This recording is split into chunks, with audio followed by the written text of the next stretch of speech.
देश की जनता ने हमें जो सेवा करने का मौका दिया है, हमारी निर्णयों की प्रक्रिया को देखेंगे तो भारत की एकता को मजबूती देने का निरंतर हम प्रयास करते रहे हैं। आर्टिकल 370 देश की एकता में रुकावट बना पड़ा था, दीवार बना पड़ा था। देश की एकता हमारी प्राथमिकता थी, जो कि हमारी संविधान की भावना थी, और इसलिए धारा 370 को हमने जमीन पर उतार दिया, क्योंकि देश की एकता हमारी प्राथमिकता है। आदरणीय सभापति जी, इस इतने बड़े विशाल देश में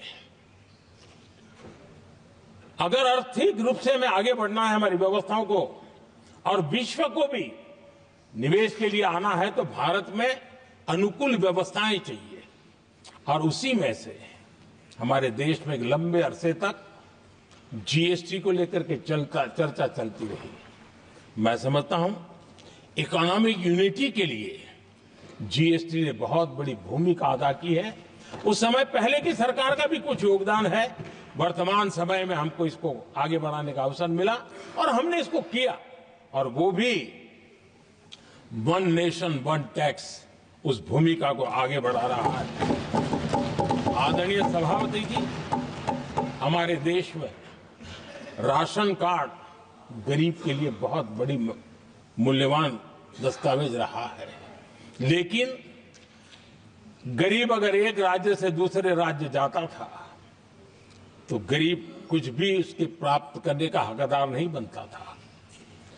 इतना बड़ा देश पर उसका किसी भी कोने में जाए उसका उतना ही अधिकार है। एकता के उस भाव को मजबूत करने के लिए हमने one nation one ration card की बात को मजबूत किया। आदरणीय सभापति जी, देश के गरीब को, देश के सामान्य नागरिक को अगर मुफ्त में इलाज मिले तो गरीबी से लड़ने की उसकी ताकत अनेक गुना बढ़ जाती है। लेकिन उसके लिए जहां वो काम करता है वहां पर तो मिल जाए, लेकिन किसी काम बस वो बाहर गया है और वहां पर वो जीवन और मृत्यु की लड़ाई लड़ता हो, ऐसे समय अगर उसको सुविधा नहीं मिलेगी तो व्यवस्था किस काम की। और इसलिए देश की एकता के मंत्र को जीने वाले हम लोगों ने ये तय किया कि one nation one health card, और इसलिए हमने आयुष्मान भारत योजना बनाई। आज बिहार के दूर दराज क्षेत्र का व्यक्ति भी अगर पुणे में कुछ काम कर रहा है और अचानक बीमार हो गया तो उसके लिए आयुष्मान कार्ड होना बहुत इनफ है, उसकी सेवा मिल सकती है। आदरणीय सभापति जी, हम जानते हैं देश में कई बार ऐसा हुआ कि देश के एक हिस्से में बिजली थी लेकिन बिजली सप्लाई नहीं हो रही थी और उसके कारण दूसरे इलाके में अंधेरा था। और पिछली सरकार में हमने विश्व के अंदर भारत की बदनामी हेडलाइन से हुआ करती थी अंधेरे की, वो दिन हमने देखे हैं। और तब जाकर के एकता के मंत्र को लेकर के संविधान की भावना को जीने वाले हम लोगों ने वन नेशन वन ग्रिड को परिपूर्ण कर दिया, और इसलिए आज बिजली के प्रवाह को निर्विरोध रूप से हिंदुस्तान के हर कोने में ले जाया जा सकता है।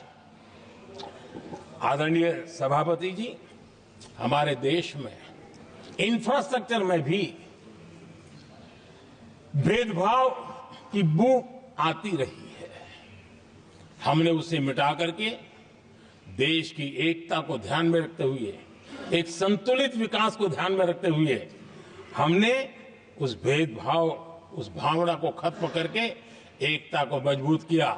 हमने नॉर्थ ईस्ट हो या जम्मू कश्मीर हो, हिमालय की गोद के इलाके हो या रेगिस्तान के सटे हुए इलाके हो, हमने पूरी तरह इंफ्रास्ट्रक्चर को एक सामर्थ्य देने का प्रयास किया है ताकि एकता के भाव को अभाव में से कारण कोई दूरी पैदा न हो, उसमें से बदलने का हमने काम किया। आदरणीय सभापति जी, युग बदल चुका है और हम नहीं चाहते हैं कि डिजिटल के क्षेत्र में हैव्स एंड हैव्स नॉट की स्थिति बन जाए। देश के लिए समान रूप से, और इसलिए दुनिया के अंदर बड़े गर्व के साथ हम कहते हैं कि भारत का जो डिजिटल इंडिया की जो सक्सेस स्टोरी है, उसका एक कारण है हमने टेक्नोलॉजी को डेमोक्रेटाइज करने का प्रयास किया है और उसी का भाग है कि हमारे संविधान निर्माताओं ने हमें दिशा दिखाई है कि हमने ऑप्टिकल फाइबर हिंदुस्तान की हर पंचायतों तक ले जाने का प्रयास किया है ताकि भारत की एकता को मजबूती देने में हमें ताकत मिले। आदरणीय सभापति जी, हमारा संविधान की अपेक्षा है एकता की, और इसी को ध्यान में रखते हुए हमने मातृभाषा के महात्म्य को स्वीकारा है।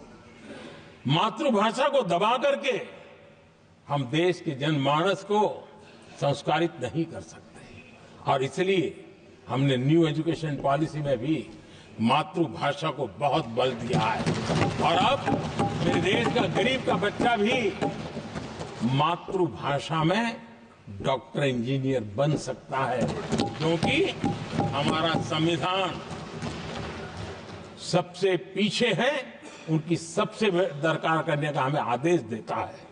इतना ही नहीं, हमने क्लासिकल लैंग्वेज की दिशा में भी कई लैंग्वेजेज जो जिनका हक बनता था, उनको हमने उस स्थान पर रख करके हमने उनका सम्मान किया था।